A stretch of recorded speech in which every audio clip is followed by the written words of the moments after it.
Everyone, good morning. আজকে দেখো সকাল সকাল মা রান্না করতেছে। আজকে ফুলকপি তরকারি, আর কি জানি না করব।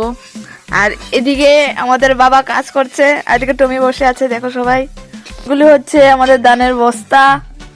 আর এদিকে দেখো আমাদের সুন্দর সকাল। ফুলকপি ভাজি, এগুলিকে এখন তরকারি করা হবে। টমেটো দিয়ে ইয়ে দিবি না, পুরো মিষ্টি দিয়ে ভালো লাগবে, দারুণ লাগবে।